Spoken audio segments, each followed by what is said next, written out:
എൻ്റെ പേര് അമിത. ഈ കഴിഞ്ഞ VFA village field assistant Pathanamthitta ജില്ലയിൽ 3rd റാങ്ക് ഹോൾഡറാണ്. ഞാൻ എൻ്റെ ഈ കേരള PSC ജേർണിയിൽ ടാലൻറ്റ് അക്കാഡമിയാണ് ഞാൻ പഠിച്ചുകൊണ്ടിരുന്നത്. അവിടുത്തെ റാങ്ക് ഫയലും അവിടുത്തെ സാറന്മാരും എന്നെ വളരെയധികം സഹായിച്ചിട്ടുണ്ട്.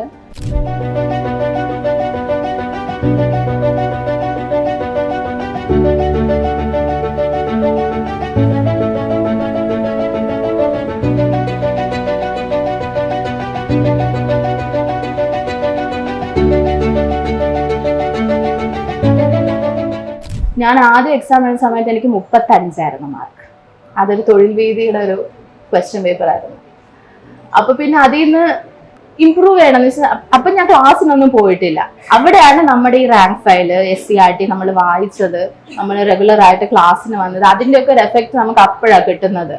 പിന്നെ 35 ഇമ്പ്രൂവ് ആവും. പക്ഷേ you need to be consistent. എന്നുവെച്ചാൽ ആഴ്ചയിൽ ഒരിക്കൽ, 2 ദിവസത്തിൽ ഒരിക്കൽ. പിന്നെ എക്സാം ഒക്കെ എടുക്കുമ്പോൾ ഫുള്ള് ഞാൻ പ്രീവിയസ് ക്വസ്റ്റ്യൻ പേപ്പേഴ്സ് ആണ് ചെയ്തുകൊണ്ടിരുന്നത്. അപ്പോൾ 35 മാറി 50 ആയി, 50 മാറി 60 ആയി, 60 മാറി 75 ആയി. പക്ഷെ നമ്മൾ എക്സാംസ് എടുക്കുമ്പോൾ നമ്മുടെ ഇവിടുത്തെ എക്സാംസിന് പൊതുവെ കുറച്ച് ടഫായിരിക്കും. നമ്മൾ ഇവിടുത്തെ എക്സാംസും തൊഴിൽ രീതിയുടെ ആ പേപ്പർ ചെയ്യുമ്പോഴും നമ്മുടെ ശരിക്കുള്ള എക്സാം വെച്ച് നോക്കുമ്പോഴത്തേക്കും കമ്പയർ ചെയ്യുമ്പോൾ നമുക്ക് മനസ്സിലാവും. അപ്പൊ ഇവിടുത്തെ എക്സാംസിന്റെ ഒരു ലിസ്റ്റ് ഇടുമല്ലോ, അതിൽ ഏകദേശം ഒരു ആവറേജ് ആൻഡ് എബവ് ആവറേജ് ആ ഒരു ലെവലിൽ നിന്നാൽ മതി. ടോപ്പൊക്കെ എക്സ്ട്രീമാണ്. അപ്പൊ നമ്മളെ കൊണ്ട് പറ്റുന്നത് പിന്നെ അതിൽ വർക്കൗട്ട് ചെയ്യണം. ലൈക്ക് ഒരു പേപ്പർ എടുത്താൽ മിസ്സായത് എന്താണ്, നെഗറ്റീവ് ആയത് എന്താണ്. ചിലർ നമ്മൾ ഈ ഓപ്ഷൻസ് മാർക്ക് ചെയ്യുമ്പോഴേ ഒരെണ്ണം എലിമിനേറ്റ് ചെയ്തു, ബാക്കി 3 ചാൻസസ് അതുണ്ടല്ലോ, അങ്ങനെ ആ ചാൻസസ് പറയുന്നത്. പിന്നെ അവസാനം 2 ഓപ്ഷനെ വന്ന് നിൽക്കുക നമ്മള്. പക്ഷെ ഞാൻ കുത്തുന്ന എപ്പോഴും നെഗറ്റീവ് ആയിരിക്കും. അപ്പൊ ആ റിസ്ക് ഒക്കെ നമുക്ക് ഇപ്പോൾ നമ്മൾ മോക്ക് ചെയ്യുമ്പോഴത്തേക്ക് എടുക്കാം. പക്ഷെ മെയിൻ എക്സാം ആകുമ്പോഴത്തേക്കും ആ ക്വസ്റ്റ്യൻ ഞാൻ ലീവ് ചെയ്യും. കാരണം എത്ര കോൺഫിഡൻ്റ് ആണെങ്കിലും പക്ഷെ നമുക്ക് ഉറപ്പില്ലല്ലോ, ഷുവർ അല്ല.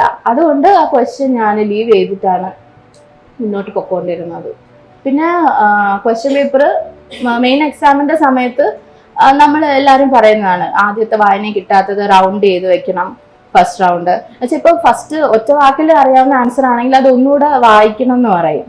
ചിലപ്പം അരുത്, നോ, ചില വേർഡ്സ് നമുക്ക് ഫസ്റ്റ് റീഡിങ്ങിൽ കിട്ടത്തില്ല. അപ്പൊ അതൊന്നുകൂടെ റിപ്പീറ്റ് ചെയ്ത് വായിച്ചിട്ട് 1 വേർഡിന് നമ്മൾ ആ ശ്രദ്ധ കൊടുക്കുന്നത്. അപ്പോഴാണ് സ്റ്റേറ്റ്മെന്റ് ഒരു വായന 2 വായന കിട്ടിയില്ല എന്നുണ്ടെങ്കിൽ റൗണ്ട് ചെയ്തിട്ട് അടുത്ത ക്വസ്റ്റ്യനിലേക്ക് പോകണം. പിന്നെ നമ്മൾ തിരിച്ചു വരും. ഇതിന്റെ ഇടയ്ക്ക് ഈ ക്വസ്റ്റ്യൻ എണ്ണി എത്ര ക്വസ്റ്റ്യൻസ് എഴുതിയില്ല എന്നും പറഞ്ഞിട്ട് ടെൻഷൻ അടിക്കുന്ന കുറച്ച് ടീംസ് ഉണ്ട്. അത് നമുക്ക് ലാസ്റ്റ് ചെയ്യാം. ഇപ്പൊ അതിന് നമ്മളെ ക്വസ്റ്റ്യൻ നമ്പർ എണ്ണിക്കൊണ്ടിരിക്കുന്ന സമയത്ത് നമുക്കൊരു ക്വസ്റ്റ്യൻ ഒന്നുകൂടെ വായിക്കാൻ പറ്റുമെന്നുണ്ടെങ്കിൽ, അത് എഴുതാൻ പറ്റുമെന്നുണ്ടെങ്കിൽ അതല്ലേ. ഫസ്റ്റ് റീഡിങ്ങിലോ സെക്കൻഡ് റീഡിങ്ങിലോ കിട്ടത്തില്ല. അപ്പൊ ഒരു ക്വസ്റ്റ്യന് തന്നെ കുറെ നേരം ടൈം സ്പെൻഡ് ചെയ്യുമ്പോഴത്തേക്കും മറ്റുള്ള ക്വസ്റ്റ്യന്റെ ഒരു ഓപ്ഷൻ എഴുതാനുള്ള ഇതാണ് നമ്മൾ മിസ്സാക്കുന്നത് എന്നാണ് ഞാൻ കണ്ടെത്തിയത്.